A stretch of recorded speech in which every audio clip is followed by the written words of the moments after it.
हमने सोचा था अब दुनिया बदल जाएगी, पर जंजीरें वही हैं, सिर्फ शक्लें नहीं आई हैं। अयोध्या में एक दलित बेटी के साथ बर्बरता की जाती है। बर्बरता के बाद एक वीडियो सामने आता है जिसमें हमारे आदरणीय अवधेश पासवान जी रोते हुए नजर आते हैं। ये सच है कि उन्होंने दुख जताया, दुख जताने के साथ साथ उन्होंने मांग भी की कि इस पर सख्त से सख्त कार्रवाई होनी चाहिए। लेकिन अब सवाल ये उठता है कि आखिर ये बातें, जो रोने की बातें हैं, ये आखिर ऑन कैमरे कैसे हो गए? क्योंकि ये तो कैमरा ऑफ करके भी रोया जा सकता था। अगर दुख व्यक्त करना ही था तो उस परिवार के सामने करते।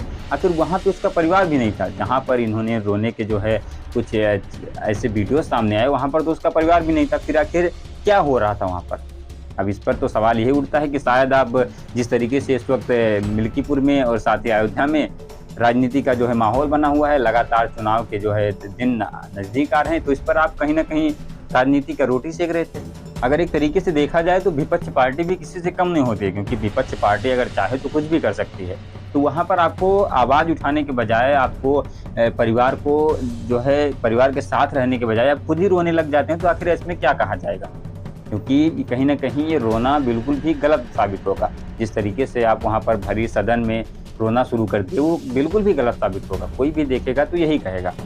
अब अगर बात की जाए हमारे आदरणीय योगी जी की, तो वो लगातार किसी भी मंच पे पहुंचते हैं तो यही कहते हैं कि हमने जो है क्राइम को ख़त्म कर दिया। यानी कि जो भी उत्तर प्रदेश में अब तक गुंडे थे, बदमाश थे, जो भी रेपिस्ट घूम रहे थे खुलेआम, उनको हमने ख़त्म कर दिया है। लेकिन अब अगर उन्होंने ख़त्म कर दिया तो आखिर ये केसेस कहाँ से आ रहे हैं? इस पर सवाल क्यों नहीं उठाया जाता कि आखिर ये केसेस कहाँ से आ रहे हैं?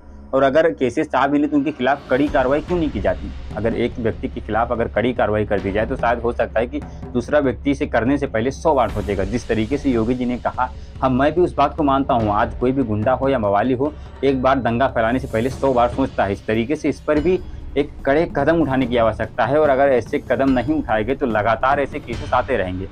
क्योंकि सरकार किसकी भी हो, अगर चाहे योगी जी की हो, चाहे अखिलेश जी की हो, सरकार किसकी भी हो, हर जो जनता है उसको ये जो समस्याओं का सामना है, जिस तरीके से रेपिस्ट खुलेआम घूम रहे हो, सरकार किसकी भी हो, इसमें उनको सामना करना ही पड़ता है। क्योंकि सरकार चाहे योगी जी की रही हो या अखिलेश जी की रही हो, हर सरकार में ऐसे लोग, ऐसे क्राइम जो है होते रहे और होते रहेंगे अगर ऐसे ही रहा तो। और अगर जनता को ऐसे क्राइम के खिलाफ, अगर ऐसे लोगों के खिलाफ खुद अगर कार्रवाई करनी पड़ रही है, जनता को अगर खुद उनके खिलाफ अगर लड़ना पड़ रहा है, तो फिर सरकार की जब आवश्यकता नहीं, क्योंकि जनता तो खुद चला लेगी इसको।